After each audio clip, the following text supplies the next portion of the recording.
Bienvenue à bord du vaisseau Hypersensas.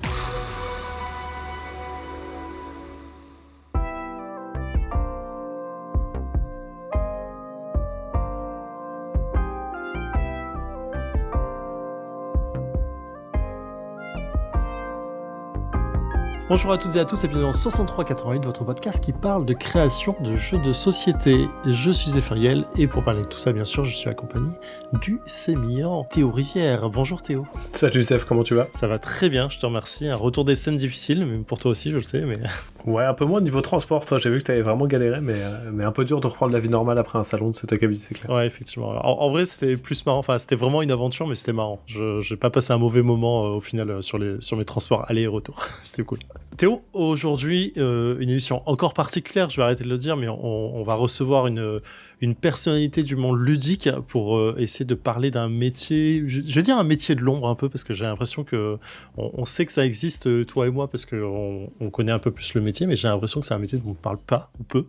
On reçoit Antoine Prono, qui est traducteur chez Transludis, si je dis pas de bêtises. Bonjour Antoine. Bonjour. Donc, toi, tu es... on va faire un point général sur toi, sur ton métier. Le but, grosso modo, de l'émission, ça va être de dire qu'est-ce que c'est être traducteur dans le monde du jeu de société, qu'est-ce que ça implique, quels sont les enjeux, et ainsi de suite.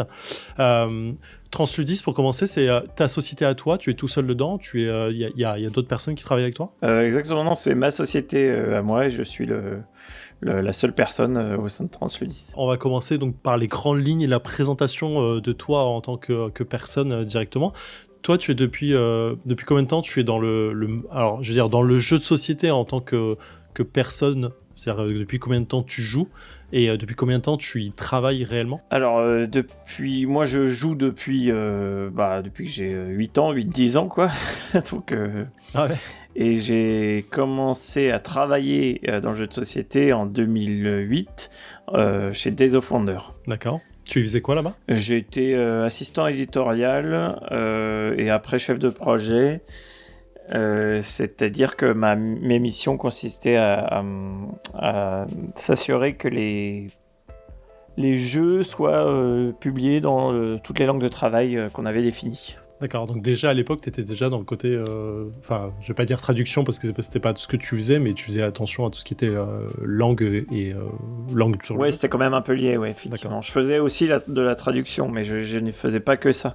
D'accord. Je faisais aussi beaucoup d'autres missions au sein de cette société. Et comment t'arrives chez Days à ce moment-là ?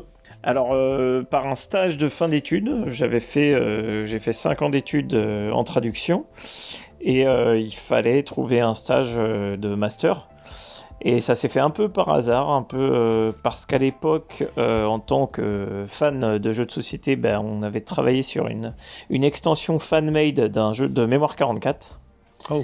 Et en discutant avec les personnes qui travaillaient avec moi sur cette extension, j'ai dit à un moment que j'étais à la recherche d'un stage. C'est remonté aux oreilles du patron de Days of Wonder qui était Eric Hautemont à l'époque. Et je trouve qu'il cherchait une personne trilingue qui s'intéresse aux jeux de société, donc ça tombait bien. Quand tu dis trilingue, tu parles aujourd'hui, tu maîtrises, je veux dire parler parce que je sais pas ce que ça veut dire exactement, comment on dit ça dans le milieu, mais tu maîtrises combien de langues ? Oui, je maîtrise 3 langues, j'en parle 4 si on fait la différence. C'est-à-dire que je parle français, anglais, allemand et j'apprends le russe. Donc tu maîtrises les 3 langues, oui d'accord, 3 langues, et tu en parles 4 parce que tu es en train de faire du russe. Parce que je maîtrise pas encore complètement le russe. D'accord, ok. Donc aujourd'hui tu es capable de traduire 3 langues dans ton milieu professionnel, le russe ça viendra un peu plus tard, ou tu peux commencer déjà à faire des petits trucs ? Non, ça viendra plus tard, on verra s'il y a de la demande, on verra comment ça se... En attendant, ça reste une langue intéressante à apprendre, donc c'est plutôt aussi par objectif personnel, quoi. Pour parler du métier de traducteur, alors, comment se passe ton métier en tant que tel quand on te contacte pour un projet, en fait, c'est quoi ça va être quoi les étapes qui vont être autour du projet lui-même ? Alors très souvent, en fait, on va me contacter en amont d'un projet pour traduire tout le matériel lié au projet. C'est-à-dire, il y a la règle du jeu, mais il y a aussi toutes les cartes, tout le matériel, quoi. Et on va me fournir souvent des PDF. Et si possible, on va essayer de faire un début de partie ou un milieu de partie. Enfin, on va essayer de me faire jouer pour que je puisse comprendre mieux comment traduire certains éléments. Théo, toi, quand tu étais chez Yellow ou chez Repo, vous faisiez appel à des traducteurs aussi, ou vous aviez quelque chose qui était internalisé? Alors c'était vraiment très dépendant du projet. Chez Repo, on faisait tout le temps appel à des personnes extérieures. Ouais. Chez Yellow, on avait suffisamment de connaissances en anglais pour des tout petits projets. Je dis n'importe quoi, mais on doit traduire 2 cartes promo pour Star Realms. On va pas faire appel à un traducteur pro, notamment parce que une fois que le jargon technique et la nomenclature du jeu est posée, c'est plus facile de traduire des choses. Mais autrement, on n'avait pas ni de traducteur ni de traductrice en interne. On passait la plupart du temps pour les projets conséquents par des extérieurs. J'imagine qu'il y a une notion de coût, même pour toi, Antoine, quand on décide de passer par un projet ou pas. Est-ce que toi, Antoine, il y a des projets qu'on arrive de te refuser parce que tu as fait un devis qui est peut-être trop élevé par rapport à ce que ça va coûter pour le jeu, ou ce genre de choses? Oui, c'est arrivé. C'est assez rare que l'éditeur le dise frontalement. C'est-à-dire qu'en fait, j'ai juste pas de nouvelles. C'est-à-dire que ça m'arrive d'envoyer un devis et de pas avoir de nouvelles derrière. Donc là, je sais que le devis était trop haut, manifestement que l'éditeur avait pas le budget pour cette prestation. Et du coup, Théo, en fait, j'essaie de comprendre la logique de coût dans le fait de choisir un traducteur ou de faire ça en interne, parce que quand t'es chef de projet sur un jeu, tu sais à peu près le budget que tu as, tu sais à peu près, en moyenne, qu'est-ce qui a affecté à tel budget, enfin quel budget est affecté à telle charge de travail, non? Ouais, c'est souvent beaucoup plus à l'arrache que ça quand même. Ah, d'accord. En tout cas, quand moi j'étais encore sur de la gestion de projet et ça commençait à remonter un peu, donc les choses se sont un peu améliorées à ce niveau-là. Mais c'est toujours une question sur une localisation, donc la traduction et l'adaptation d'un jeu pour ton marché, là pour le marché français en l'occurrence, francophone en tout cas. Il y a vraiment une question de quelle est la perspective du jeu, dans le sens où quel est le nombre de boîtes qu'on s'imagine vendre, et dans les localisations, c'est toujours assez variable, et on a des attentes qui sont pas toujours les mêmes. Je prends un exemple sur lequel Antoine va relate un peu, mais quand Super Meeple annonce qu'ils vont localiser Ark Nova, tout le monde s'attend à ce que ça soit un succès au moins d'estime, et un jeu sur lequel beaucoup de personnes vont poser leur regard, et donc éventuellement un succès un peu plus conséquent que quand un éditeur se dit « Ah, ce petit projet que j'ai sorti un peu des cartons un peu obscurs mais qui a l'air chouette, je vais le localiser ». Donc on peut allouer un budget un peu plus important à un projet qui est déjà un peu assuré de se vendre un petit peu, même si évidemment c'est impossible de connaître à l'avance les ventes d'un jeu, mais il y a un feeling qui est un peu différent. Et tout dépend de la taille du jeu. Moi je le prends un peu de l'autre côté, mais je sais que Détective Charlie, que j'ai créé et qui a été édité par Lucky, a mis du temps à performer un peu à l'export, parce que comme c'est un jeu narratif avec beaucoup de texte, et encore on est très très loin d'un détective de Ignacio Trevechnek ou d'un jeu narratif pour adultes, on va dire, mais déjà Détective Charlie a eu un petit stop et un petit frein à l'export au départ, parce que les partenaires export de Yellow Lucky étaient un peu genre « Ouah, c'est un gros boulot de traduction, nous ça va nous coûter vraiment de l'argent, ça nous effraie un peu, c'est une prise de risque qui est plus importante ». Et puis au fur et à mesure, le jeu ayant plutôt bien réussi et bien fonctionné, notamment en France, ça donne un peu d'assurance, et donc ça donne un peu plus de latitude sur le projet. D'accord. Mais c'est clair qu'un projet avec beaucoup de traduction, fondamentalement, les maisons d'édition vont payer pour cette traduction presque tout le temps, donc ça va être plus cher, donc c'est une plus grosse prise de risque. Donc il faut avoir un peu plus de certitude à ce niveau-là. Toi, Antoine, tu poses... Parce qu'en fait, Théo, tu as parlé d'un point qui m'interpelle là-dessus. Tu parlais de localisation ou de création. Ouais. C'est vrai que j'avais pas en tête ce truc de... quand je pense traduction, en fait, je pense forcément localisation, en fait. Pour moi, ça paraît évident de se dire on va traduire d'une langue étrangère vers la France, mais... L'inverse est aussi vrai finalement. Toi, Antoine, tu bosses plus sur de la localisation, sur la création, tu arrives à faire les deux, parce que j'imagine que ta langue d'origine c'est français. Oui. Donc du coup, on a plus de facilité à traduire vers sa langue d'origine parce qu'on maîtrise mieux, ça paraît bête à dire. Tout à fait, ouais. Mais du coup, est-ce que ça t'arrive de faire du français vers de l'anglais ou vers de l'allemand? Alors, ça m'arrive de le faire. Alors, vers de l'allemand, je crois que c'est jamais arrivé, parce qu'on me l'a jamais demandé. Ouais. Et ça m'arrive de le faire vers l'anglais, même si c'est beaucoup plus rare que dans l'autre sens. Moi, je fais principalement de l'anglais vers le français. Après, ça dépend des demandes et ça dépend du jeu. Par exemple, je vais pas faire du français vers l'anglais s'il y a énormément de narration, parce que là, je vais laisser ma place à une personne de langue maternelle. Et par contre, ce qui m'arrive de faire aussi, c'est et ça, c'est même plus de la traduction, c'est de la réécriture en anglais. C'est-à-dire que je travaille beaucoup avec les Coréens de Mandu Games. Parce qu'il rédige que Théo Rivière doit connaître d'ailleurs. Je les connais bien. Voilà. Parce que ils ne vont pas forcément réussir à écrire une règle en anglais exploitable. Donc je suis avec eux dès la base du projet. Récemment, on a travaillé par exemple sur Dracula vs Van Helsing. Et donc j'ai rédigé l'anglais pour qu'il soit exploitable après à l'international. Qui est vraiment un truc qu'on voit de plus en plus et qui est nécessaire, puisque je pense que la plupart, c'est un peu péremptoire, mais beaucoup de maisons d'édition ont les capacités en interne de faire une moyenne ou une mauvaise règle en anglais.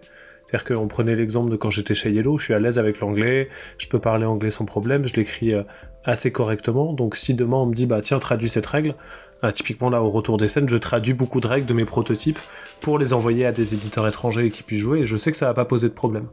Néanmoins, ma qualité d'écriture en anglais, elle est fondamentalement assez faible, même si elle est compréhensible. Et donc de se dire, tiens, moi en tant qu'éditeur, je vais faire un premier jet de ma règle en anglais, qui sera exploitable en interne, qui sera exploitable pour discuter avec différents partenaires, mais avant de l'envoyer dans le monde entier et que ça soit un document un peu plus précis que tout le monde va lire, passer par quelqu'un qui maîtrise parfaitement la langue, c'est tellement mieux et ça fait tellement des meilleures règles à la fin. Et du coup, ça reste un cas exceptionnel, comme tu disais Antoine, sur le fait que finalement tu vas faire de la rédaction vers l'anglais sur un truc qui est pas narratif, mais qui est pas ta langue d'origine. Donc ça reste quand même viable dans le fond en fait. Oui, tout à fait. Même si encore une fois, c'est pas ce que je fais le plus. Ce que je fais vraiment le plus à 80%, c'est de la traduction de l'anglais vers le français.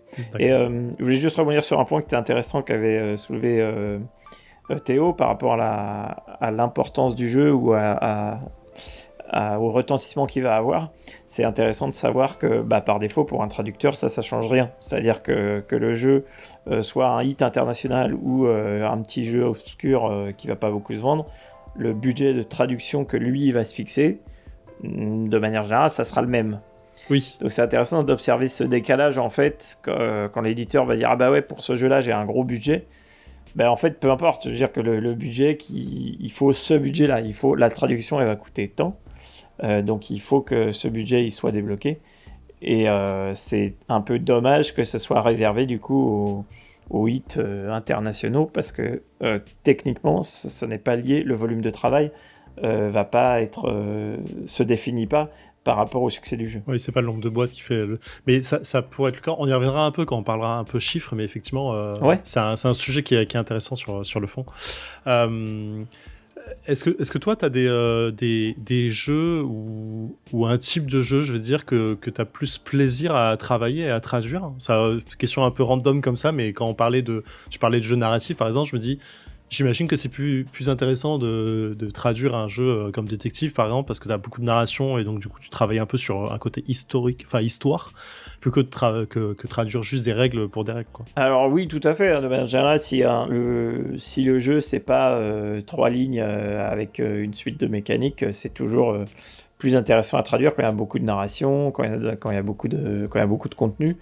Moi, j'aime beaucoup les jeux à contenu historique, donc liés à l'histoire du monde ou l'histoire de France ou etc. Ça, c'est les jeux de civilisation, les jeux qui les jeux aussi qui sont un peu inspirés du jeu vidéo, de l'univers du jeu vidéo. Donc voilà, c'est toujours un peu plus riche et toujours plus intéressant, je trouve, de travailler sur ces jeux-là. Je suis en train de penser en posant la question et en tentant de répondre que finalement, quand tu traduis un jeu narratif, je pense, du coup, on parle des détectives, mais t'as travaillé sur Détective, par exemple ? J'ai pas travaillé sur Détective, non. D'accord. J'ai travaillé sur Detective, qui est chez Super et Deckscape, ça c'est des petits escape games, c'est les petites boîtes de chez Super Meeple. Mais du coup, c'est des jeux, ça paraît idiot, mais si tu les traduis, du coup, tu peux pas les faire ? Et non. Ah, l'horreur. c'est le drame. Dur. Ah ouais. C'est penser à moi la prochaine partie de Détective. Enfin, tout jeu qui a une histoire avec des spoilers à la fin, je ne peux plus les jouer après parce que, alors à moins de les oublier, mais bon, en général, j'oublie pas trop. C'est comme oublier la fin d'un film. Ouais, c'est un peu difficile.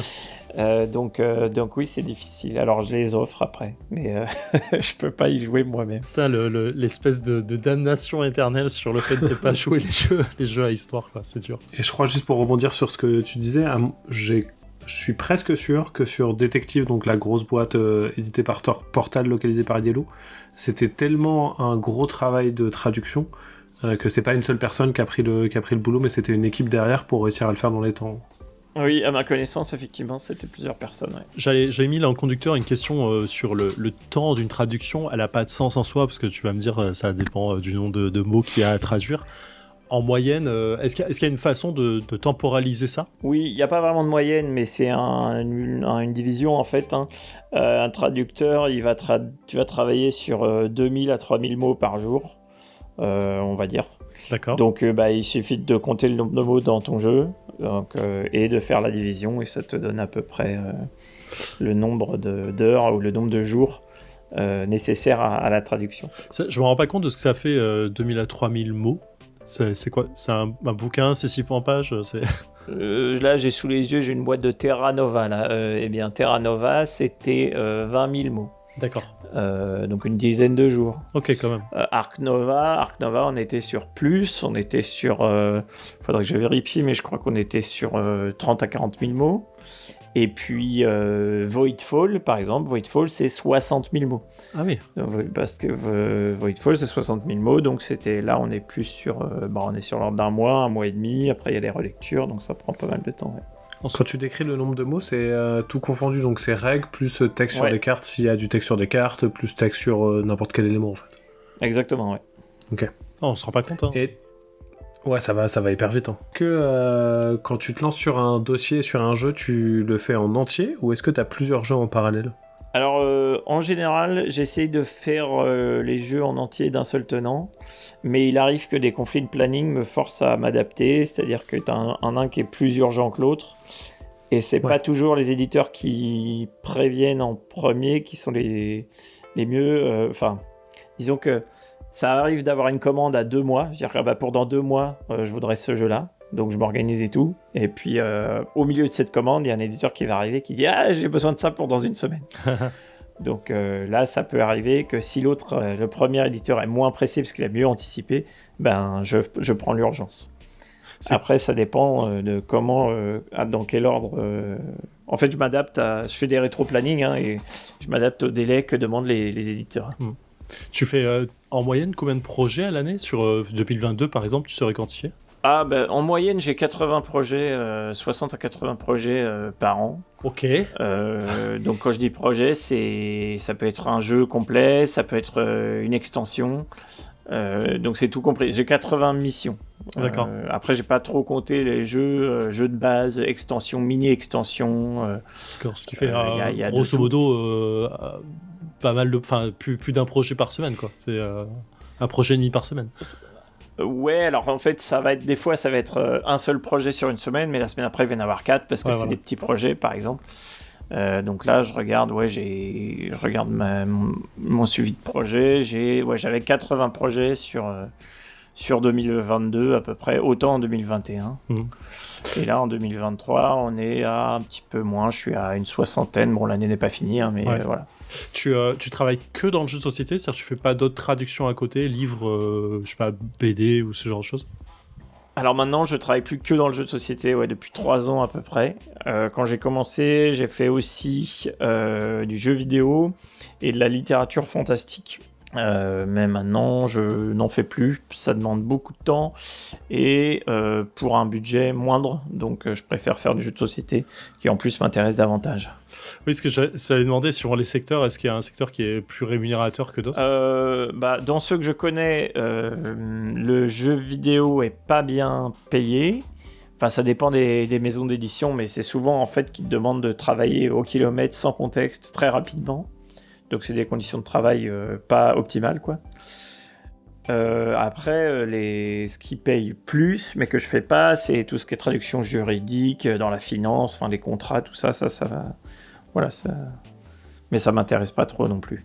Et après, en même temps, tu fais partie des rares à avoir cette espèce de multicasquette, à savoir avoir un métier très très utile pour le milieu du jeu de société et très très demandé, et à la fois avoir ce côté joueur, tu sais comment ça marche, tu as bossé pour des maisons d'édition, donc c'est ultra précieux. Donc à mon avis, tu dois avoir régulièrement des demandes de nouveaux clients ou clientes, parce que avoir quelqu'un qui comprend comment fonctionne un jeu, c'est vraiment précieux dans la traduction. L'exemple que j'ai toujours en tête, c'est et les pauvres, mais c'était à leur tout début, mais c'est un jeu de Lumberjack qui s'appelle Karmaka, je crois, ou qui à mon avis a pas été traduit par un traducteur ou une traductrice qui avait l'habitude des jeux de société, puisque dedans il y avait des wild cards, donc des jokers en français, Ouais, qui avaient été traduits par cartes sauvages, très très littéralement. évidemment. Et il y avait un truc où il y avait même un jeu de mots en VO où c'était un truc genre elles peuvent remplacer n'importe quel animal. Après tout, ce sont des wild cards. Et en français, il y avait le jeu de mots avait été traduit, ça avait aucun sens parce que ça faisait vraiment genre après tout, ce sont des cartes sauvages. Et Oui. Bah, à la limite, et en ça même- marche, mais il faut que tu appelles ça des cartes sauvages, quoi. Mais et en même temps de savoir quand on n'a pas l'habitude de jouer à des jeux de société en anglais ou à traduire des jeux, que wildcard c'est ce que nous on appelle joker, qui est déjà une sorte d'anglicisme, c'est pas forcément évident, donc c'est vrai que t'as cette double casquette qui est hyper pratique de tu sais ce que c'est un deck de cartes, tu sais ce que t'as Oui, toute tout la à fait. typologie du jeu en tête, quoi. Bah, c'est important, je vois pas. On me pose souvent cette question, est-ce que c'est nécessaire d'être joueur pour traduire des jeux de société? Et je pense que oui, c'est nécessaire. C'est pas. Il peut y avoir des très bons traducteurs techniques excellents dans leur domaine, mais qui ne se feront pas l'affaire pour traduire un jeu de société. C'est quand même une spécialité à part entière.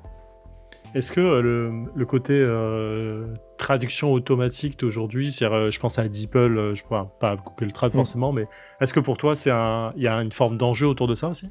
D'enjeu, c'est-à-dire? De mettre en avant plus ton métier pour essayer de pas avoir l'impression d'être juste, pas, je vais pas dire remplacé parce que c'est un grand mot, mais que de perdre du contrat autour de ça. C'est une affaire de niveau d'exigence du public. C'est-à-dire que en fait, si un éditeur s'aventure à faire traduire par DeepL ou autre traducteur automatique, je pense qu'il va vite avoir un retour de bâton et une mauvaise image de marque. Je pense que de toute façon, un traducteur humain fera toujours, enfin à l'heure actuelle, fait un meilleur travail dans le jeu de société. Et que donc, vu que les joueurs sont assez exigeants, ils ont raison de l'être, hein, quand on paye un jeu relativement cher, on attend de la traduction qu'elle soit impeccable. Et quand un éditeur s'aventure à faire de la traduction automatique, les joueurs ont l'impression un peu d'être lésés. En fait, dire, on a donné de l'argent pour que ce soit bien et on a un truc traduit par un robot ou que sais-je. Après, la vraie question, c'est parce qu'on en parle beaucoup, avec les progrès de l'intelligence artificielle, est-ce qu'il y aura toujours besoin des traducteurs humains? Moi, je pense que oui. Et l'image que j'utilise, c'est un peu l'image, c'est marrant, j'en parlais sur Twitter pas plus tard qu'il y a 2 ou 3 jours, là. C'est un peu l'image de l'artisan, c'est-à-dire qu'en fait, on peut choisir d'avoir une traduction industrielle au kilomètre avec des erreurs, des coquilles, mais bon, ça fait le café, donc ça passe. On paiera moins cher. Et les gens ont tendance à vouloir payer moins cher. Même nous, au quotidien. Ou alors, on aligne un peu plus d'argent sur la table, mais au moins, c'est une traduction artisanale, si je veux dire, qui sera soignée à un gage de qualité. Donc là, c'est les joueurs qui décident en fait. C'est comme on dit, voter avec votre porte-monnaie. Ok, on va pas rentrer dans le débat de l'IA parce que je pense qu'il y a énormément à dire, mais c'est Ah oui, c'est il y aurait intéressant, beaucoup à dire. Ouais. C'est intéressant comme sujet.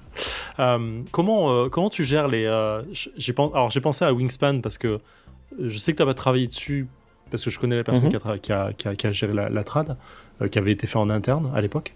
Mais comment on gère ça, le côté parce que alors, pour reformuler la question parce qu'elle a aucun sens pour l'instant, pour tout ce qui est expression choisie, non propres, qui ont un intérêt dans le jeu, parce que Wingspan, on parle de certains noms d'oiseaux qui en anglais ont un nom spécifique, mais lorsqu'ils sont, parce que c'est des noms qui sont traduits aujourd'hui chez les ornithologues, mais qui n'ont pas le même nom, comment on gère ce genre de choses? C'est-à-dire s'il y a par exemple des cartes qui font appel à tel ou tel nom, voilà. genre un oiseau qui a ça dans son nom. Oui, par exemple. Ouais. Alors c'est assez le meilleur moyen de gérer ce genre de règles, c'est de vraiment essayer de coller le plus possible à l'original.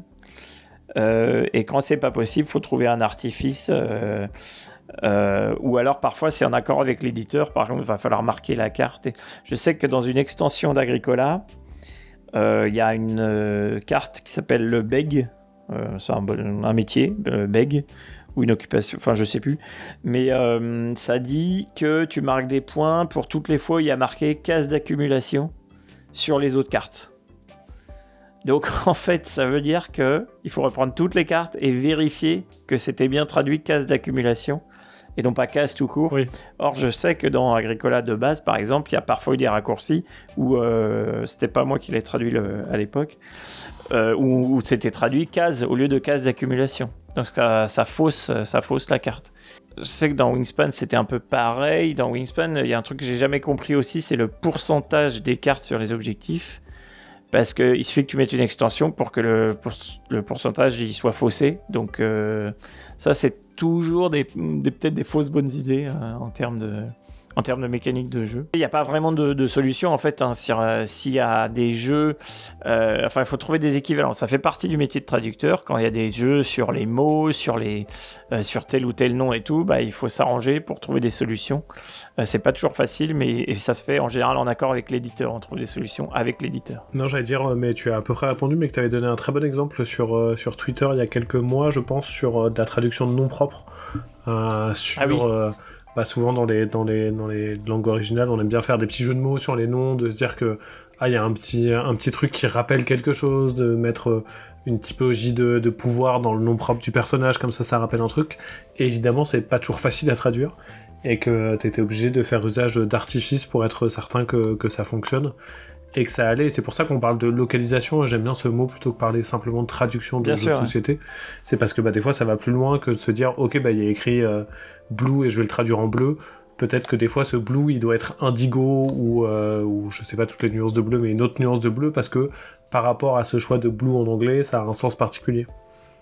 Mais effectivement, oui, l'exemple que j'avais dû donner c'était dans New Dale, où il y a un personnage qui s'appelle Rabbit, qui est la chef de la résistance du Nord, et que j'avais refusé de traduire par Lapine parce que ça faisait c'est une fille, hein, oui. Parce que ça faisait des phrases du genre encore un coup de lapine ou donc du coup j'avais traduit Hermine parce que Hermine c'est à la fois un emblème, donc c'est un animal plutôt du Nord, c'est un emblème régional, donc ça fait un peu indépendantiste, la Bretagne, tout ça. Et ça passait plutôt bien. Donc ça, c'était effectivement un exemple que j'avais fait. Et autre chose que j'avais dit l'autre jour, c'était sur Voidfall. Voidfall, j'ai mis un sous-titre. J'ai mis Voidfall, l'avènement du néant, pour qu'on comprenne de quoi il est question dès le titre. Parce que le Voidfall, dans Voidfall, c'est l'an 0, c'est quelque chose qui se passe au moment où le néant il se révèle, il commence à corrompre tout ce qu'il peut. Donc c'est vraiment un événement historique qui était important de mettre dans le titre. Sinon le titre anglais tout seul n'est pas évocateur, en tout cas pas pour un francophone. Oui, il y a un gros sujet sur ça au cinéma, sur la retraduction des titres anglais, mais en laissant finalement le titre en anglais à la fin.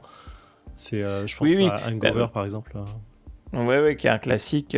Ça dépend ce que tu veux évoquer en fait, parce que Hangover tout seul, on part du principe qu'il y a beaucoup de Français qui vont pas savoir ce que c'est. Alors que Very Bad Trip, on va dire ah oui, on voit ce que c'est et tout. Mais bon, à mon avis, retraduire en laissant en anglais, c'est pareil. Moi, je suis pas hyper fan de faire ça. Je préfère essayer de trouver des équivalents en français quand on peut, quoi. Et ça, c'est un gros débat régulier aussi sur la bagarre pour le nom des titres, puisqu'il y a une espèce d'habitude des maisons d'édition francophones qui sont la plupart avec lesquelles je travaille, en tout cas, de vouloir faire un nom en anglais pour qu'il soit utilisé dans le monde entier de la même manière. Un bon exemple, c'est King of Tokyo, alors que même quand on le fait, la moitié des pays vont changer de nom pour leur marché domestique, soit parce que c'est pas le bon alphabet, soit parce qu'au final l'anglais leur parle pas trop. Mais on a quand même ce truc de Je pense dernièrement à Sea Salt and Pepper, qu'on a appelé comme ça pour que ça soit le même nom partout, mais qui s'appelle quand même Océanos des Papel en espagnol, quelque chose que je ne sais pas lire en coréen, quelque chose que je ne sais pas lire non plus en japonais, mais ça change forcément de nom un peu partout. Mais on a encore un peu des difficultés, je trouve, sur le marché, sur les marchés francophones, à se dire, ok, on va appeler ce jeu Océan de papier ou que sais-je pour que ce soit du français, parce que souvent il y a un côté de ça sonne pas assez cool. Alors que j'aime vraiment beaucoup les noms en français, souvent ça leur donne un joli petit charme. Oui, tout à fait. En fait, la question c'est de savoir à qui tu veux t'adresser et est-ce que le nom propre, justement, pour reprendre ta question initiale, est-ce que le nom propre doit véhiculer quelque chose ? Par exemple, quelqu'un qui s'appelle, dans plein d'œuvres, dans Game of Thrones, dans Le Seigneur des Anneaux, les noms ont une signification. Ils ont une vraie signification. Les épées ont des noms. L'épée de Geoffrey Baratheon s'appelle Pleurs de veuve. Il faut le traduire, c'est important parce que il y a un message. Celle de Brienne s'appelle Féal, Oathkeeper en anglais. Et c'est important d'avoir fait le choix de traduction parce que si tu laisses Oathkeeper, les gens qui parlent un peu anglais, ils vont comprendre, mais un lecteur francophone va pas forcément comprendre l'importance de la signification du nom. Et c'est vrai aussi dans Warhammer, enfin dans plein d'univers où les noms propres ont une signification à eux tout seuls, quoi. Ouais, on perd un peu le côté exotique quand on traduit, mais au final, l'importance de la traduction pour la compréhension est vraiment là, quoi. Comment, on a déjà abordé un peu le sujet, mais du coup, j'allais demander, est-ce que c'est un métier courant chez les éditeurs, dans le sens, est-ce qu'il est internalisé régulièrement ? Et donc, la question qui a à déduire un peu de tout ça, c'est est-ce qu'il y a des maisons d'édition avec qui tu ne peux pas travailler ou tu ne travailles pas du tout parce que justement c'est internalisé et ils n'ont pas besoin de personnes extérieures ? Alors, à ma connaissance, non. Je veux dire que à part dans les studios Asmodée, où ils doivent avoir, et encore, je ne sais pas si c'est toujours le cas, des traducteurs qui ont énormément de localisation à traiter parce qu'il y a beaucoup de jeux qui passent par eux. Je crois que je ne connais pas de traducteur en poste chez un éditeur. Ou alors, c'est quelqu'un qui fait autre chose. C'est-à-dire qu'il ne fait pas que de la traduction. Donc, c'est pas Donc, pour répondre à la deuxième partie de ta question, il y a des maisons d'édition avec lesquelles je ne travaille pas parce qu'elles ont déjà, non pas un traducteur, mais quelqu'un qui s'occupe des traductions, en plus de faire de la gestion de projet ou d'autres choses, et qui n'ont pas besoin, le besoin de recruter une personne supplémentaire, ou enfin de faire travailler une personne supplémentaire pour ça. J'aime bien la façon dont tu parles de traducteur versus personne qui s'occupe de la traduction. Il y a un effet un peu... Ben oui, parce que, alors ça fait certes un peu snob, mais traducteur c'est un métier, donc si la question est de dire est-ce qu'il y a des traducteurs dont c'est le métier en poste chez des éditeurs, ben je ne crois pas. Toi Théo, tu aurais pu répondre à cette question, savoir s'il y a vraiment des traducteurs en poste ? Non, pour le coup je vois pas de maison d'édition qui localise suffisamment de jeux pour avoir besoin d'un traducteur, d'une traductrice en interne en fait. Ouais. Ça serait, c'est pour ça qu'on se retrouve avec des personnes un peu multiclassées et qui... Moi, je dis malheureusement parce que je peux plus facilement me plaindre des mauvaises traductions que Antoine, dont c'est son boulot, mais malheureusement, se retrouvent à traduire des choses alors que c'est pas leur métier et on arrive à des traductions qui sont moyennes. C'est parce que c'est des personnes qui font souvent de la gestion de projet à côté et qu'on ce petit plus-là, mais même des localisateurs importants, je pense à Super Meeple ou à Lucky Duck, je pense pas qu'ils aient assez de projets à l'année pour justifier la présence d'une personne en interne qui ne ferait que ça tous les jours de toutes les semaines. C'est presque pas assez de travail au final. Il y a un sujet, on ne pourra pas en parler là parce que c'est pas le sujet, mais il y a un sujet sur la localisation et parce que quand je le pense comme ça, moi très extérieur finalement, j'ai jamais fait chef de projet, j'ai jamais passé une semaine avec un chef de projet dans une maison d'édition chez un éditeur, mais quand tu localises un jeu, j'ai l'impression que 80% du métier ça va être de traduire. Quand tu localises un jeu, n'importe quoi, on reparle de détective, mais finalement, tout ce qu'il y a à faire, c'est les cartes, le design, tout ça, bon, il y a peut-être des choses à changer, et encore, mais finalement, le gros du truc à faire, c'est la traduction du jeu.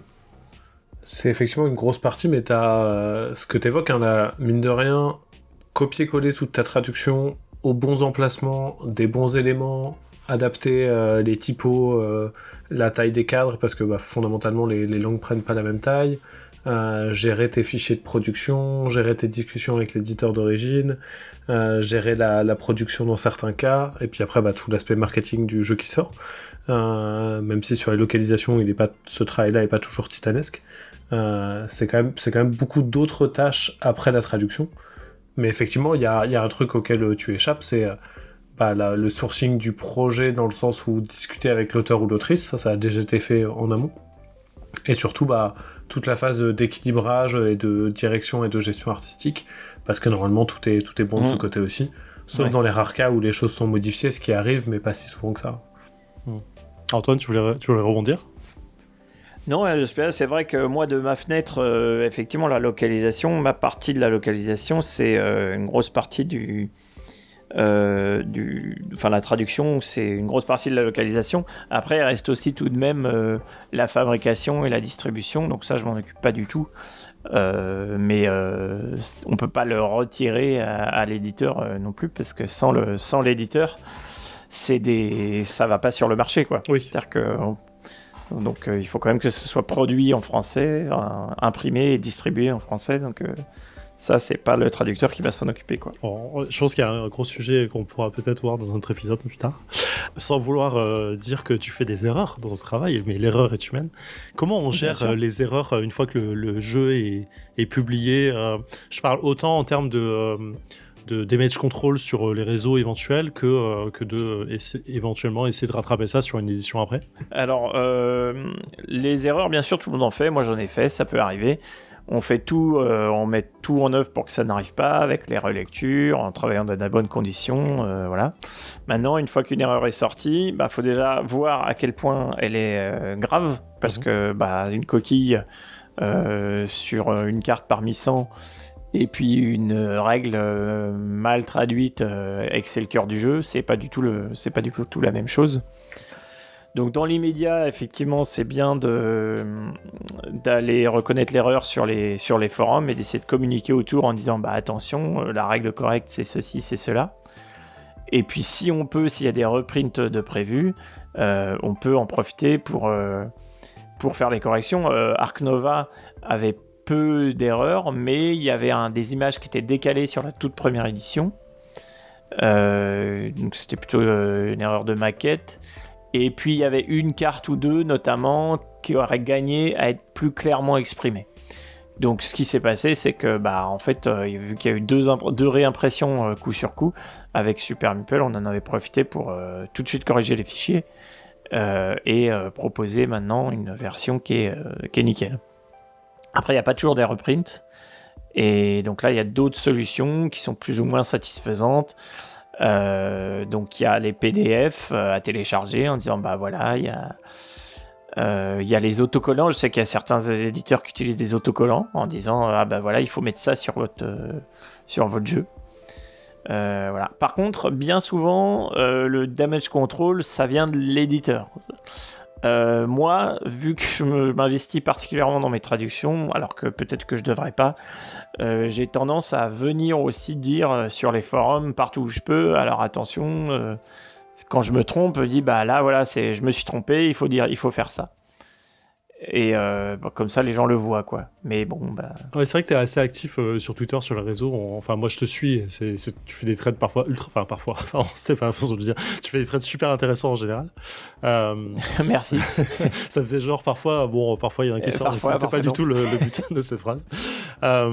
Mais du coup, est-ce que c'est le fait d'avoir une présence comme ça un peu plus sur les réseaux et d'être un peu écouté, d'être la voix du traducteur, est-ce que ce genre de tes interventions, quand tu reconnais ton erreur comme ça, elles sont bien prises? Parce que je sais qu'il y a parfois il y a des jeux ou des maisons d'édition qui en prennent plein la gueule sur les traductions, sur des personnes qui sont un peu trollesques sur le net, mais du coup j'imagine que c'est pas facile à gérer de ce côté-là, mais du coup comme t'es proactif là-dessus, il y a peut-être plus de facilité.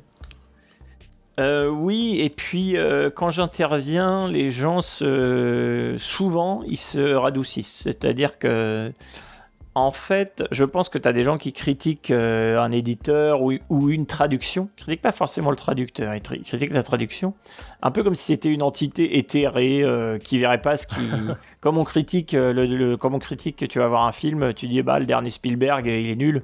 Bah, tu te doutes bien que Spielberg va pas venir sur Allociné et puis répondre dis donc, c'est moi Spielberg. Bah, alors que là, quand tu réponds, ça incarne un peu la traduction. Si quelqu'un dit la traduction est mauvaise, et que tu interviens derrière en disant c'est moi qui ai traduit, qu'est-ce qui va pas, ou je m'excuse si c'est... Et les gens, mine de rien, ça ouvre un dialogue. Et de mon expérience, les gens sont un petit peu plus compréhensifs quand ils comprennent qu'ils ont une vraie personne face à eux et avec qui on peut discuter, quoi. Et ils comprennent aussi que, que même un bon traducteur peut se tromper, tant que ça, faut pas que ça arrive tous les 4 matins, quoi. Mais une faute d'inattention, ça peut arriver malheureusement. Et il faut juste reconnaître que personne n'est infaillible. Et aussi prendre sur soi et faire en sorte qu'une erreur ne se reproduise pas. C'est-à-dire qu'on peut se dire, ça me servira de leçon, à la prochaine traduction, ça ne se produira pas, quoi. Je rebondis juste sur ce que tu disais, Antoine, parce que c'est ce que tu décris de se dire, on a un peu merdé un petit point, on va reformuler pour que ça soit plus clair, au-delà des erreurs, mais une forme de retravail, en fait, a posteriori. Moi, c'est quelque chose que je vis aussi côté édition à chaque fois, hein. J'ai rarement... même je pense, si j'ai certainement des contre-exemples qui me viennent pas à l'esprit, mais dès que possible, quand un de mes jeux passe en 2e édition, donc à partir du 2e tirage, j'essaye de corriger éventuellement des petits éléments dans les règles, des petits trucs. Je prends le cas de Draftosaurus sur le jeu de base, on avait merdé l'exemple, il y avait une addition de points de victoire à la fin pour faire l'exemple, et il y avait écrit, je sais plus, genre 13 plus 2 plus 5 égale 24, quoi, les maths étaient vraiment ratés. Donc évidemment, ça n'avait pas un impact significatif sur la manière dont les gens allaient jouer, mais dès qu'on a pu le corriger, on a pu le corriger, ou de changer un petit picto pour le grandir un peu. Oui, ça tout à fait, ça se fait beaucoup. Ouais. Comme en fait, soudainement, ton jeu, même si tu l'as testé énormément, même si ta règle, tu l'as mis dans les mains de centaines de personnes pour vérifier, soudainement, ton jeu, il est sorti, et là, il y a des milliers de parties qui sont faites en un laps de temps très court, il va y avoir des retours de choses que tu n'avais pas envisagées et que tu n'avais pas vues.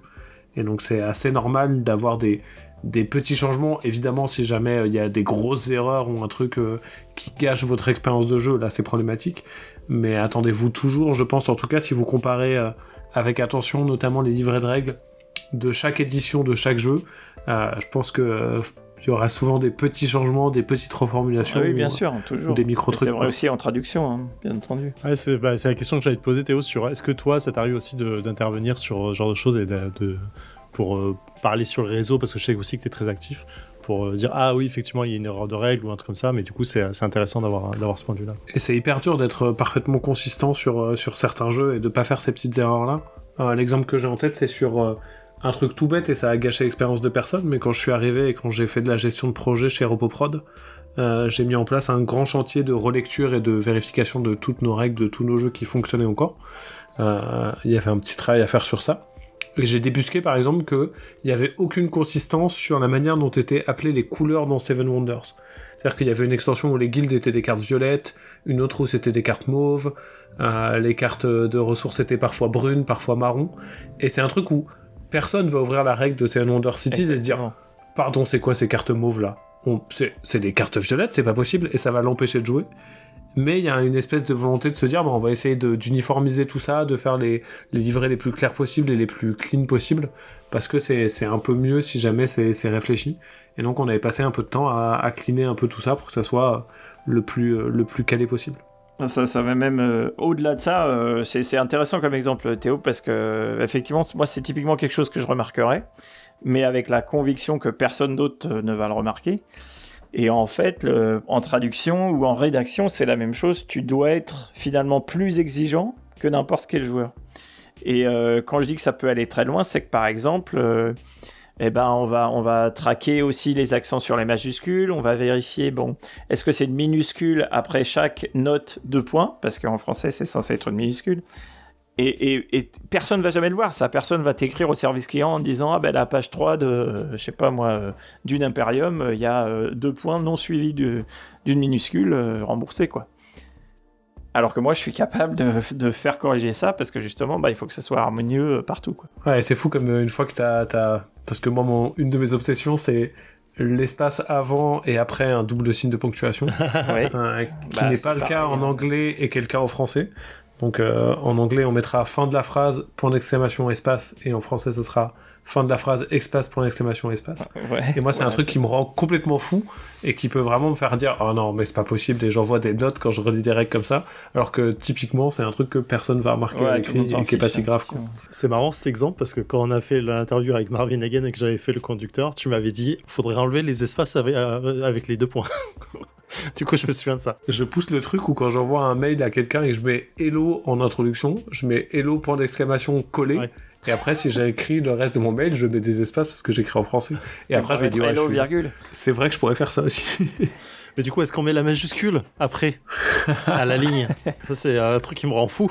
Dans les emails, dans les lettres, oui, t'es censé le faire. Mais ouais. Mais c'est intéressant de voir toutes ces petites règles qui sont pas si importantes et qui pourtant, moi, je trouve que ça se ressent quand même au global quand il y a plein de petites erreurs comme ça dans un livret de règles. Oui, tout à fait. À la lecture, je trouve que tu sens qu'il y a un truc qui cloche un peu, même quand t'as pas cette habitude de les traquer. J'ai envie de poser la question sur l'écriture inclusive. Comment tu gères ça? Alors moi, aucun éditeur à ce jour m'a demandé de rédiger une règle en écriture inclusive. Donc par défaut, je le fais pas. Si jamais un éditeur me demandait, bah après, il faut que ce soit vraiment une demande express. En fait, je pense que j'essaierai plutôt de trouver des moyens d'utiliser plutôt une écriture épicène, c'est-à-dire en évitant d'utiliser, genre on va dire par exemple les personnes plutôt que les joueurs ou les joueuses, ou on va, par exemple, si je sais pas moi, si on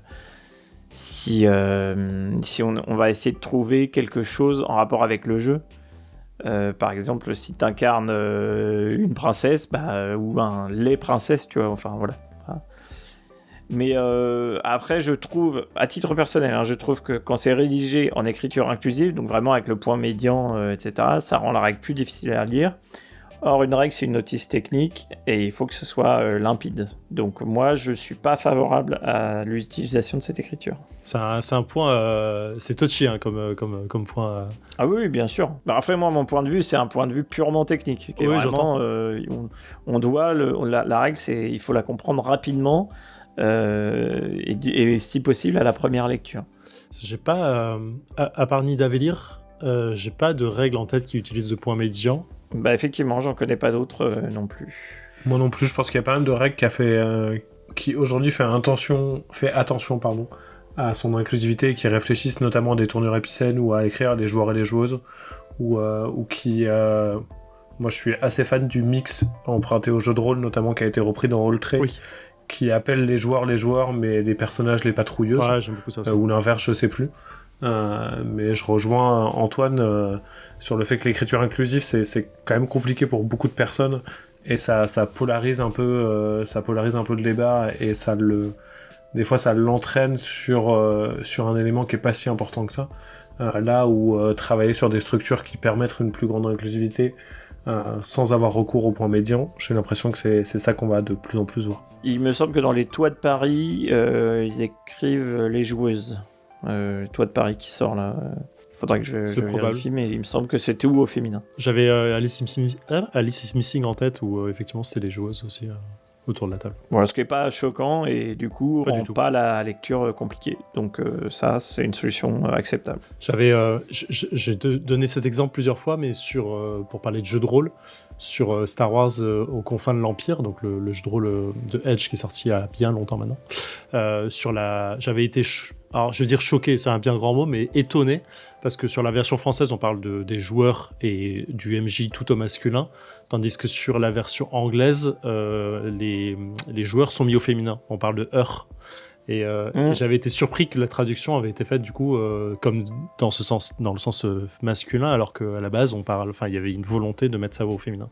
C'est le cas aussi de la toute première règle anglaise de Colosseum chez Days of Wonder, qui est introuvable maintenant j'imagine, mais c'était tout au féminin. Ah, c'est marrant. Mais c'est toujours une porte qui est intéressante, qui est, moi d'un point de vue de l'auteur pur, de mon côté cet aspect traduction, j'ai aucune maîtrise et aucun retour dessus. Moi, c'est vraiment un truc que je dois laisser libre à la maison d'édition, et autant je pourrais relire des règles en anglais sans aucun problème, autant dans la plupart des autres langues, je serais incapable de vérifier la traduction. Et donc, ça demande un certain lâcher-prise côté autorat, Typiquement, Oui, si jamais j'avais insisté auprès de l'éditeur francophone pour que mes règles soient genrées au féminin parce que c'était un truc important pour moi, bah je sais pas si ça sera le cas dans tous les pays du monde par la suite. Donc ça, tout comme je ne sais pas, je peux pas juger de la qualité de la traduction. Il y a quelques maisons d'édition, je sais que c'est le cas sur Packet Chips qui est assez bien géré, où Mixlore nous envoie les bons à tirer de chaque langue du jeu. Donc à chaque fois c'est un peu de joie de regarder à quoi ça ressemble, mais bah si à la fin la version hongroise ils ont écrit n'importe quoi dans les règles, bah j'en ai aucune idée en fait, je suis incapable de le vérifier, quoi. Est-ce qu'il y a beaucoup de concurrence sur le marché en tant que traducteur sur le marché français? Parce que j'avais discuté avec Mathieu Rivero, donc Mathieu de Ludox, qui fait Oui. aussi ce métier-là, en partie parce qu'il fait plein d'autres choses à côté, je sais. Et en fait, il m'avait dit bah Antoine, ça, c'est une pointure sur le marché. Vous allez avoir beaucoup d'anecdotes, ça va être cool. Et du coup, je m'étais demandé, est-ce qu'il y a beaucoup de concurrence sur le marché? En fait, je pense pas qu'il y ait beaucoup de concurrence. On est un petit groupe, parce qu'on a un petit Discord aussi où on discute entre nous de traducteurs de jeux de société. Par contre, à ma connaissance, je suis le seul qui fait exclusivement du jeu de société, parce que Mathieu fait d'autres choses, les autres aussi font d'autres choses. Mais je pense pas qu'on se pique le boulot. Je crois que en plus il y a toujours de plus en plus de nouveaux jeux, donc les besoins de traduction augmentent. Donc je crois pas qu'on soit dans la mentalité de se tirer dans les pattes, quoi. Donc je vois pas trop. C'était pas le sens de la question, mais oui. Alors après, non, on n'est pas si nombreux que ça, hein. On n'est pas. C'est vrai que c'est peut-être pour ça aussi. Il n'y a pas de. En fait, je pense que pour qu'il y ait vraiment de la concurrence, il faudrait aussi qu'il y ait certains d'entre nous qui pratiquent des tarifs plus agressifs. Et on évite de le faire justement. On n'a pas de loi antitrust pour nous empêcher de le faire. Mais en gros, on sait, comme on a tous plus ou moins une formation de traduction, on sait les prix, les tarifs qu'on peut pratiquer et puis pour en vivre. Et donc on est tous à peu près dans les mêmes prix. Donc après ça dépend surtout des besoins des éditeurs. Est-ce qu'ils ont s'ils ont besoin de beaucoup de traducteurs, s'ils ont besoin de tel ou tel traducteur à tel moment. Donc oui, on est plusieurs. Après, ça se passe bien, quoi. C'est pas. Est-ce qu'il vous arrive de vous refiler entre guillemets des contrats si Ouais. quand on te propose quelque chose que t'es booké, tu vas justement le placer sur le Discord pour dire il y a quelqu'un qui cherche un traducteur? Ouais, tout à fait. Ça arrive très souvent, effectivement. Quand moi j'avais par défaut je fais toutes les sorties de Super Meeple, sauf quand j'ai déjà trop de boulot ou que j'étais en vacances. Et ce qui était arrivé à ce moment-là, c'est que j'avais proposé à une autre traductrice, et Super Meeple travaille de temps en temps avec cette traductrice, ainsi que d'autres éditeurs d'ailleurs. Parlant de coût, justement, c'est quoi le coût d'une traduction? Alors j'imagine qu'il y a un coût au mot, évidemment. Ouais, c'est environ, en gros c'est entre 10 et 15 centimes par mot. D'accord. Ce qu'on appelle un mot, on peut définir un peu? C'est un ensemble de caractères séparés par un espace, par une espace. Donc J apostrophe c'est un mot. D'accord. Anticonstitutionnellement c'est un mot et les deux seront payés pareil. Est-ce que tu as vocation éventuellement à grandir et à recruter des gens et à créer une équipe, ou toi t'es parfaitement ok à l'idée d'être tout seul dans la boîte et puis de gérer ton truc un peu comme ça?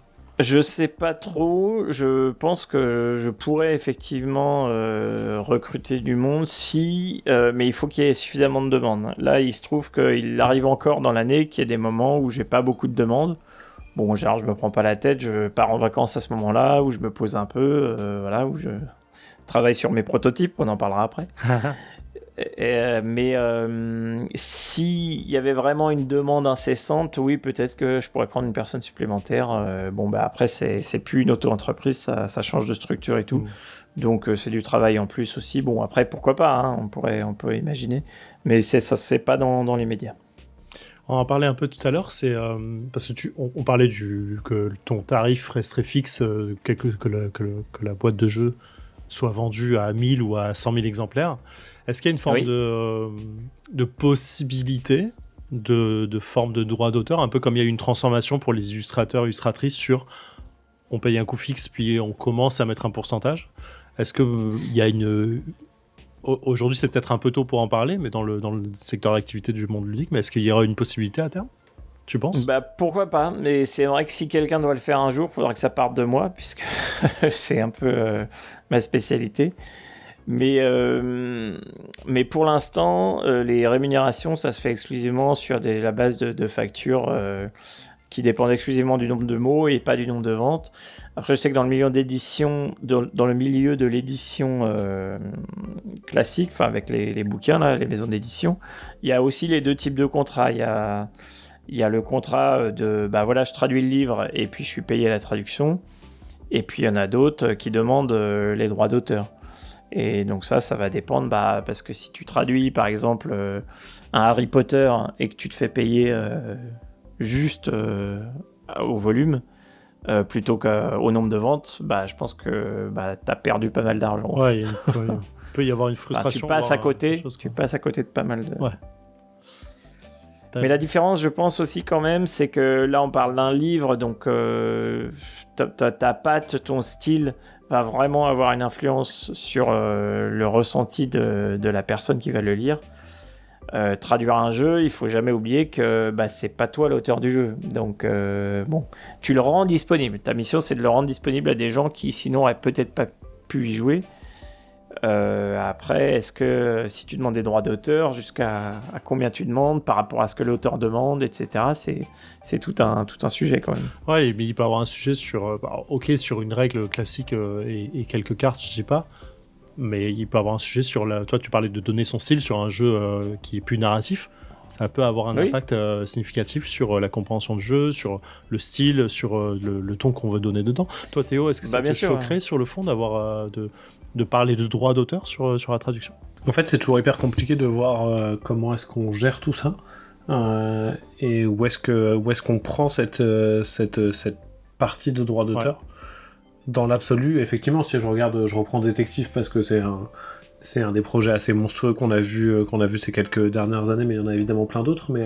Mais typiquement, un Détective, c'est tellement de travail d'écriture, de réécriture, ou un Animaux de Baker Street, mais qui a dû être traduit par son autrice, je pense que c'est un duo d'auteur-autrice franco-anglais. Mais bref, quand je regarde un boulot comme ce dernier, je me dis, wow, le travail, il est conséquent, et effectivement, il y a une part de création qui est plus importante que dans, je sais pas, la traduction d'un set de cartes Magic, où il y a un peu les mêmes manières de rédiger, voilà, qui est assez technique au final.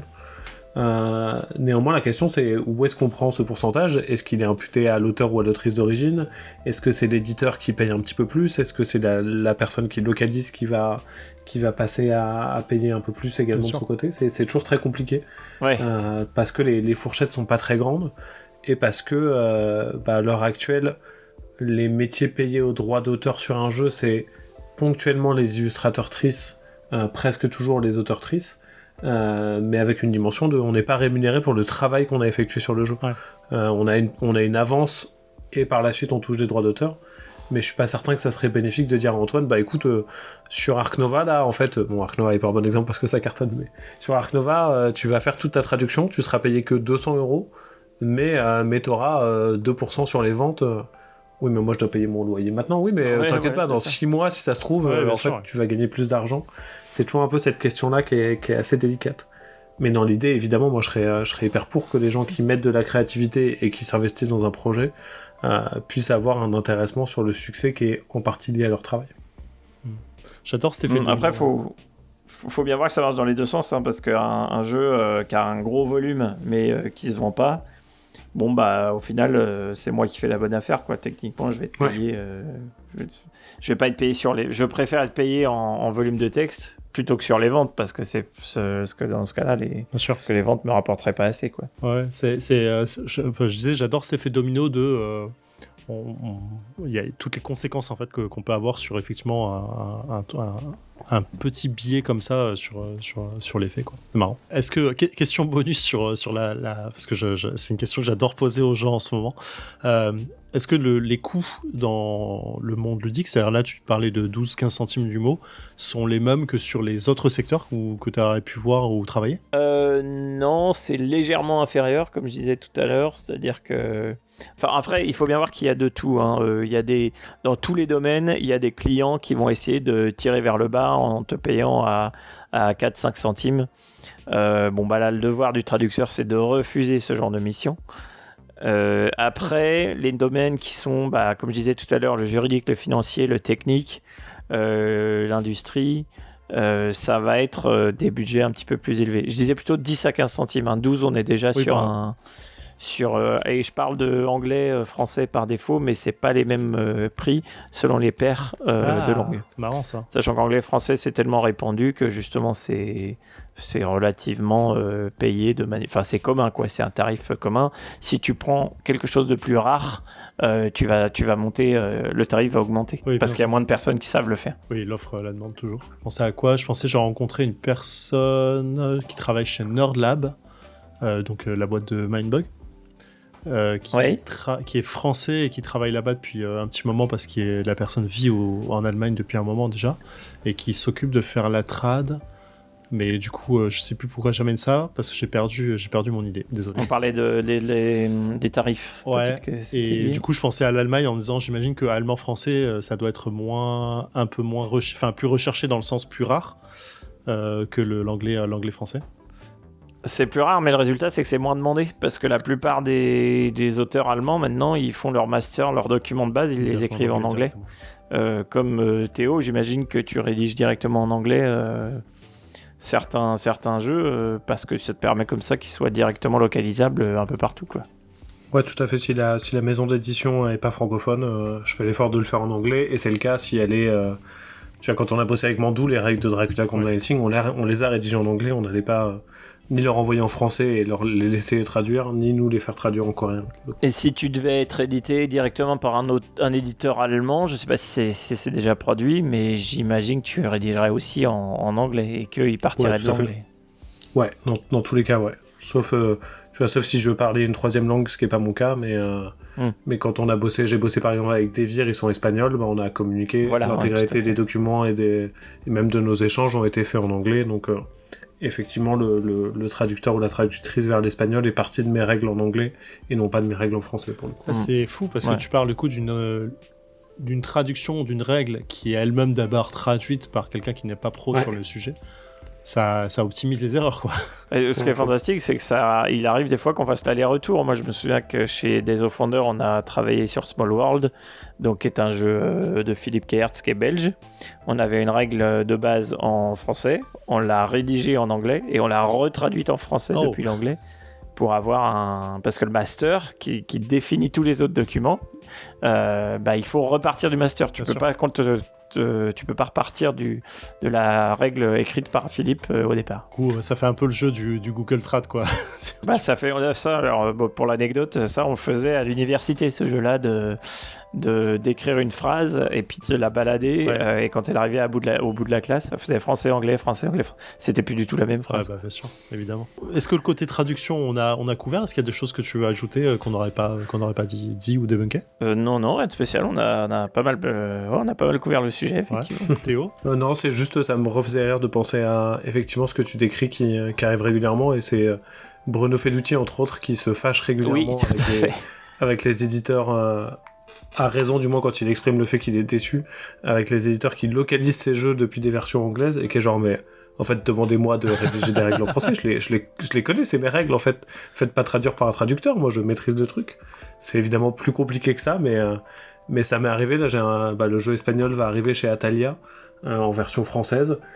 J'ai pas vu passer de règles, ils m'ont rien demandé, à mon avis il y a un traducteur qui a été payé pour traduire les règles de mon propre jeu vers le français quoi. C'est bizarre dit, mais effectivement. Mais c'est quoi l'enjeu? Enfin, tu disais c'est plus compliqué que ça. C'est quoi en fait la complexité de juste revenir vers l'auteur? Est-ce qu'il y a un problème de droit, de dire les droits ils sont en Espagne, du coup revenir vers l'auteur à qui on n'a pas forcément travaillé directement? Est-ce que tu conseilles une localisation? Non, dans tous les cas tes droits ils sont cédés pour le monde entier, ou du moins s'il y a une version dans un pays, c'est que tu as cédé les droits pour qu'elle arrive dans ce pays. Je pense que c'est plus soit une volonté de se dire on va pas l'embêter avec ça, Ouais, ce qui est compréhensible, soit aussi un truc de mine de rien, moi je connais des auteurs dont j'estime le travail, qui sont des très bons auteurs de jeux, qui sont pas des très bons rédacteurs de règles en fait. Et donc fondamentalement, passer par une traduction, ça permet de se dire il y a un document qui a été attesté, qui a été validé et qui a été vérifié, et c'est ce document-là qu'on traduit.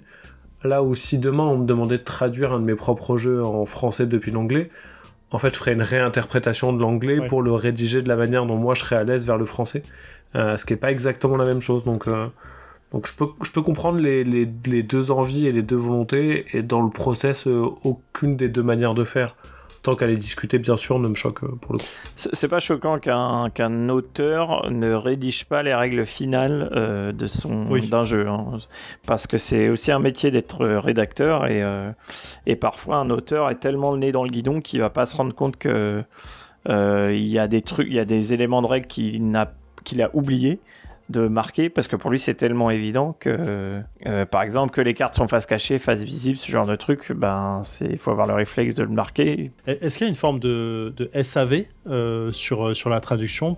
Je pense à ça parce que je me dis, moi dans mon team par exemple, on aime bien passer, on préfère parfois passer par un avocat ou un juriste pour certains documents, alors qu'en interne on peut très bien le faire, mais on préfère le faire pour avoir une forme de SAV ou de cadre, et qu'en cas d'erreur on puisse se retourner vers quelqu'un en disant du coup on revient vers l'avocat en disant c'est vous qui l'avez fait, il y a une erreur, vous auriez dû faire attention à ça. Est-ce que pour la SAV, sans toute la pression que ça met derrière, il peut y avoir, par exemple pour la traduction, est-ce que il y a une forme de SAV autour de ça aussi, de dire on préfère passer par un traducteur, au moins s'il y a une erreur on peut se retourner vers lui en disant là t'as fait une erreur, merci de rectifier ou de revoir sur le document. Ça fait partie du deal, je pense. C'est pas formalisé, mais quand un éditeur fait appel à moi, je prends l'engagement, même déontologiquement, de travailler le plus sérieusement possible, et j'accuse, je prends la responsabilité des erreurs. C'est pour ça aussi que j'y vais moi-même sur les forums ou les réseaux sociaux quand il y a un souci. Après, rien ne m'oblige à le faire. Et des fois, l'éditeur me le demande pas et couvre. Et c'est vrai que ça fait toujours plaisir de se sentir soutenu. Et ça peut arriver qu'un éditeur dise on est désolé, on s'est trompé sur cette traduction. Voilà. Bon, laissons de côté le côté traduction, parce qu'on va venir un peu sur l'autorat, qui est un peu le nerf de la guerre de 63-88 aussi. Donc, tu as signé ton premier jeu chez Funforge, qui devrait arriver bientôt, si j'ai pas de bêtises, en novembre là. Oui, non, alors il est en début d'année prochaine, début 2024. Donc Runemaster. Allez, question de base, comment s'est passée la création de ton côté? C'est-à-dire, est-ce que tu es parti d'une mécanique, d'un thème, d'une envie? Est-ce que c'est un proto? Je vais arrêter les questions, je les enchaînerai après. Déjà. Alors, je suis parti d'un thème, et d'un film et d'un livre, en fait. Qui n'a plus rien à voir avec le jeu tel qu'il est aujourd'hui, mais c'est toujours intéressant de connaître la genèse d'un jeu. C'est un livre qui raconte une opération militaire américaine en Afghanistan, et où il y a 4 Navy Seals qui se retrouvent piégés dans la montagne avec des talibans qui leur arrivent de partout. Donc le livre s'appelle Lone Survivor, le film aussi, je crois, qui a été traduit par Du sang et des larmes en français. Et les premiers exemplaires du prototype, c'était chacun jouait un militaire, et il fallait se défendre en communiquant.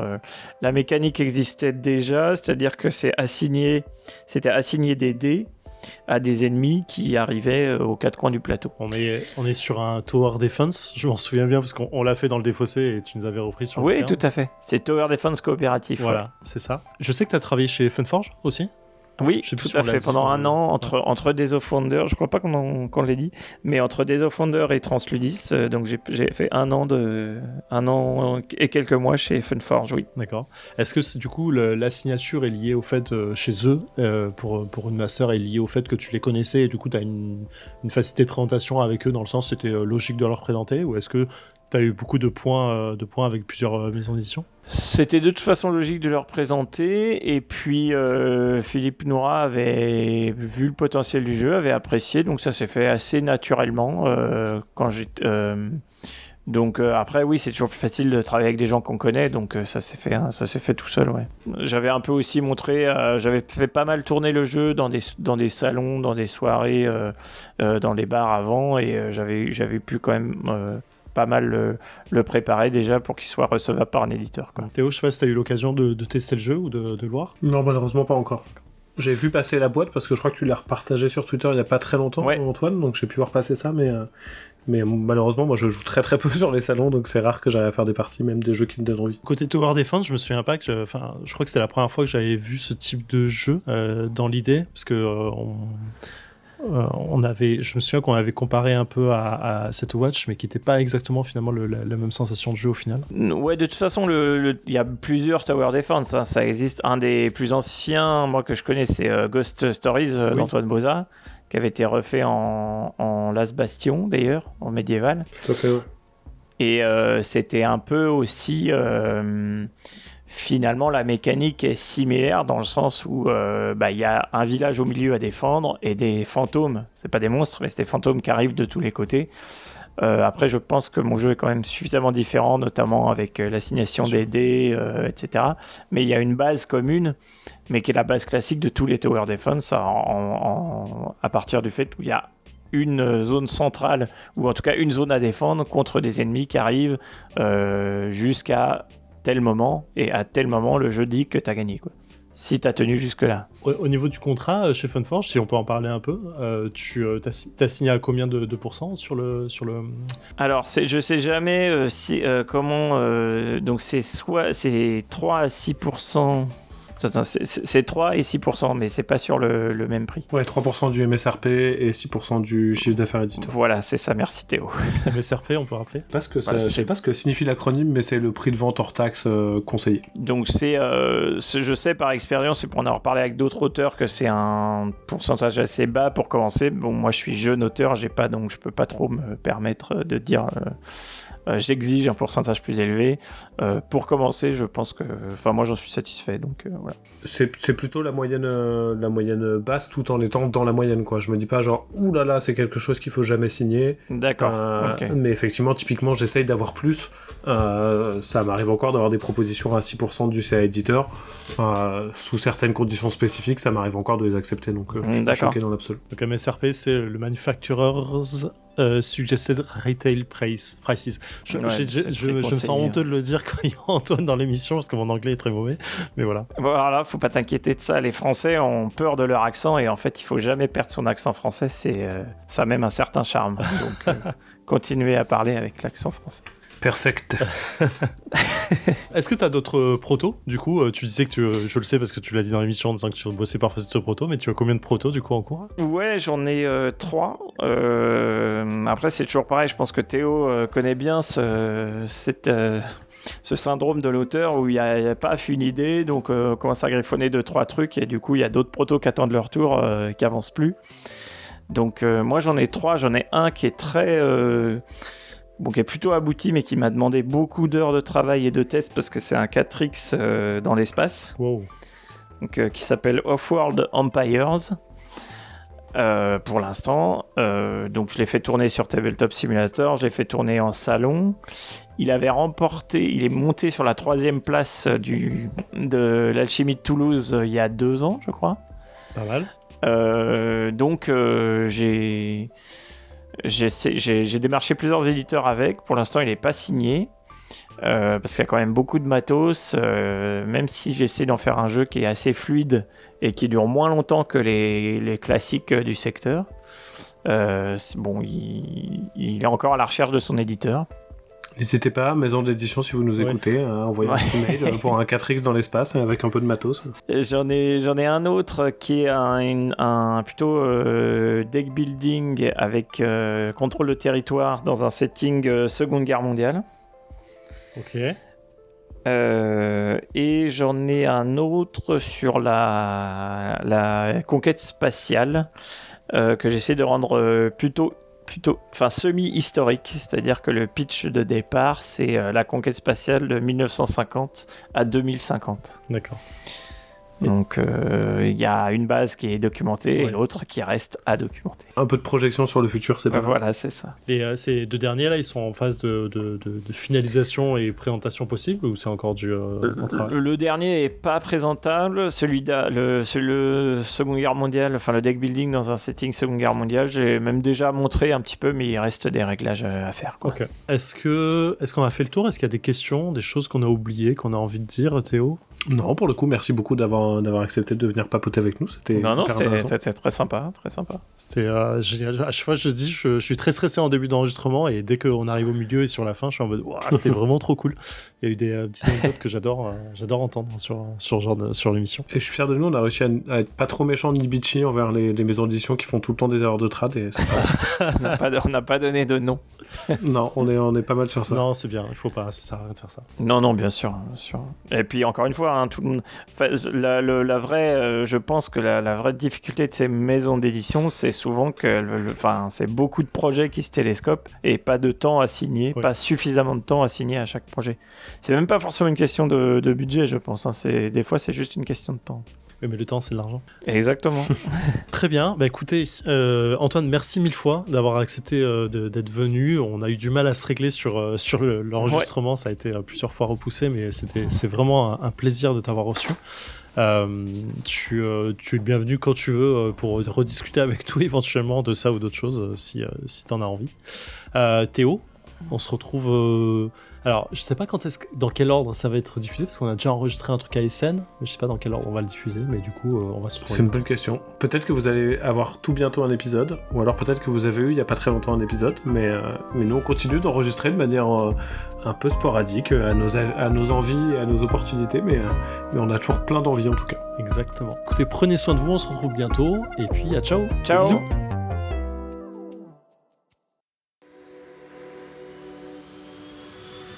Fin de transmission.